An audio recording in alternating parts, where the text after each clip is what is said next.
Vous suivez des cours de chant, mais vous ne voyez pas de résultats. Vous avez l'impression de stagner, vous n'entendez pas de progrès. Mais alors, qu'est-ce qui se passe? Pourquoi? Aujourd'hui, je vais vous révéler 5 erreurs qui vous empêchent de tirer le maximum de vos cours de chant. Alors, une vidéo très importante.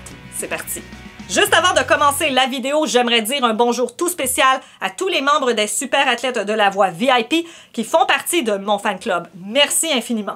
Si vous aussi, vous voulez faire partie du fan club VIP, vous pouvez cliquer sur le bouton « Rejoindre » pour avoir plus d'infos, pour avoir des vidéos en primeur ou des vidéos exclusives, selon le niveau que vous choisissez. Pour en savoir plus, cliquez sur le bouton « Rejoindre ». La première erreur, c'est celle-ci. Ne pas travailler sa voix à l'extérieur de vos cours de chant. Un cours de chant par semaine ne suffit pas pour progresser. Le professeur ne peut pas faire vos devoirs à votre place. C'est exactement la même chose en chant. Travailler sa voix une fois semaine, c'est pas assez pour progresser, malheureusement. On va stagner quand même assez rapidement. Avec tous les outils d'aujourd'hui, bon, c'était pas mon cas à l'époque. À l'époque, quand moi je suivais des cours de chant, il fallait toujours que j'aie mon enregistreuse avec moi. Et oui, la solution, travaillez votre voix avec les exercices que le prof vous a donnés. Pour ma part, je suggère à mes élèves d'aller sur Spotify ou d'utiliser bien sûr mes vidéos sur YouTube. Moi, je suggère d'aller voir mes exercices sur Spotify. Vous avez tellement de programmes de chant, vous avez tellement de vocalises. Et c'est les meilleurs exercices. Donc, vous pouvez aller juste ici et créer des listes de lecture pour vous, des playlists pour vous avec vos exercices préférés. C'est pas super? Ah, si j'avais eu ça à l'époque. Ah.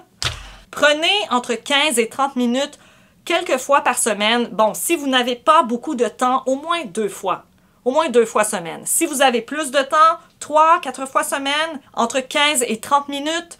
Si pour vous, 30 minutes, c'est pas possible, 10 minutes.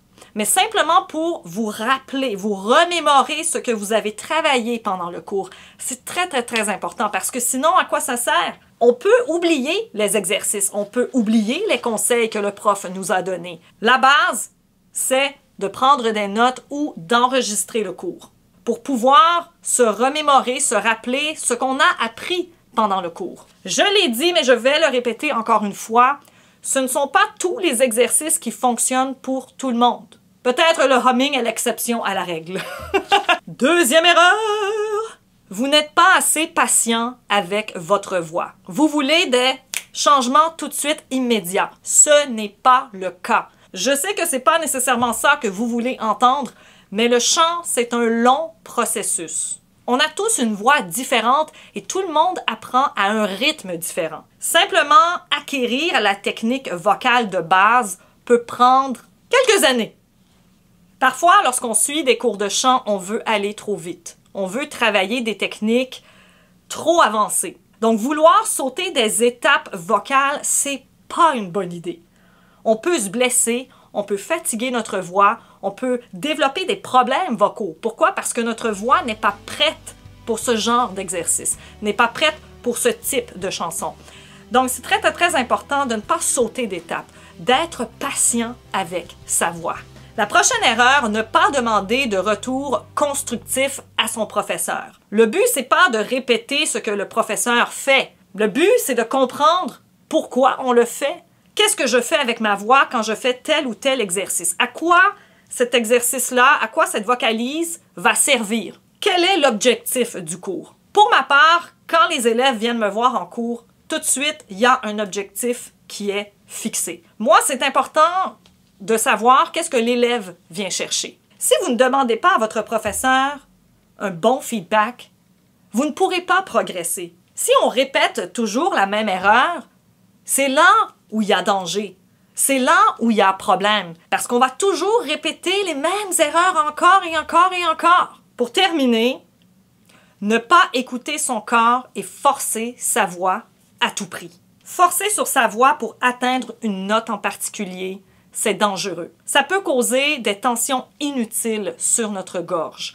Donc, c'est important de voir avec votre professeur où sont présentement vos limites vocales.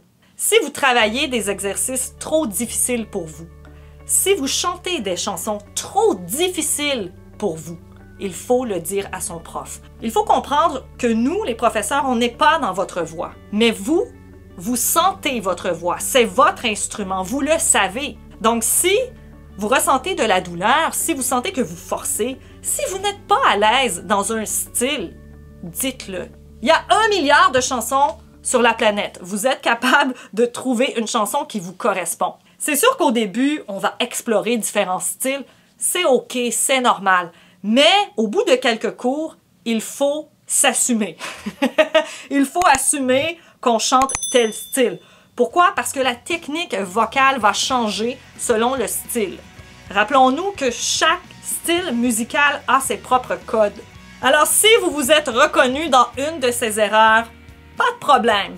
L'important, c'est de rester à l'affût et d'agir maintenant. Si vous avez aimé la vidéo d'aujourd'hui, n'hésitez pas à vous abonner en cliquant sur le bouton « Abonner ». Si vous voulez rejoindre le fan club VIP, il y a aussi le bouton « Rejoindre » pour avoir plus d'informations. Merci beaucoup d'avoir été avec moi. Votre voix, c'est votre instrument et prenez-en soin. À bientôt!